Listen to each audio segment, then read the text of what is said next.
Hello everyone, my name is David Presson and I'm the Director of Investments for First Bank Wealth Management. Over the next few minutes I will try to put into perspective the best I can the impact of the coronavirus and what's happening with the markets and the economy.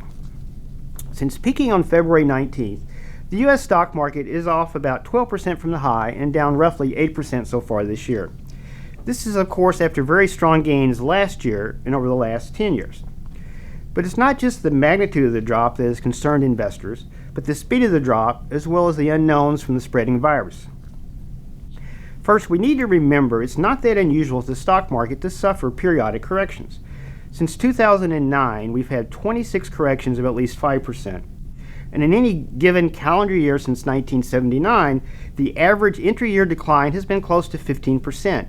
Yet in 33 of those 40 years, the stock market was still up for the year. We also look at recent past healthcare crises, such as SARS in 2003, the avian flu in 2006, the swine flu in 2009, MERS in 2013, Ebola in 2014, and Zika in 2016. Each of those looked scary at the time, but the corrections associated with those outbreaks were short-lived, and on average, the S&P 500 was up 17% 12 months later. But the question that many are asking, is this time different? While it's possible this one could be worse and have a bigger impact on the markets and the economy, it should be encouraging that the number of active cases in China, where the virus originated in late 2019, has already peaked, and life in China is slowly getting back to normal.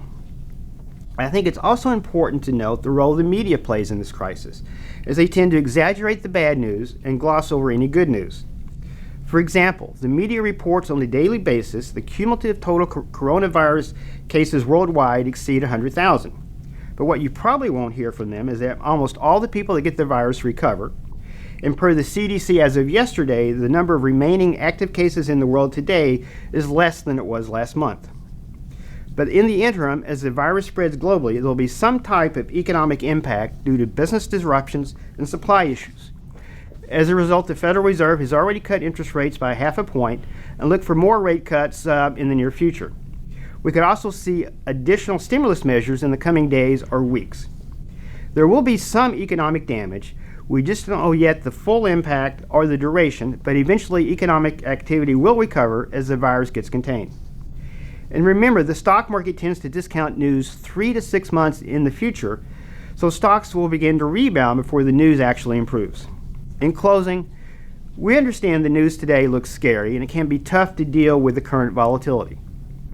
But it is the inherent riskiness of stocks that enables you to generate higher long-term returns as long as you stick with your stocks during times of trouble.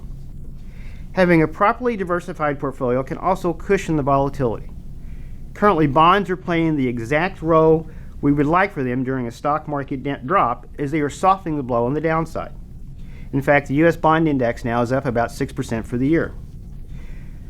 Thanks for your time today, and please contact your current wealth professional if you'd like to talk about this more or have any follow-up questions. In addition, if you currently do not have a wealth account with us, please reach out and we'll try to help guide you through this current market sell-off.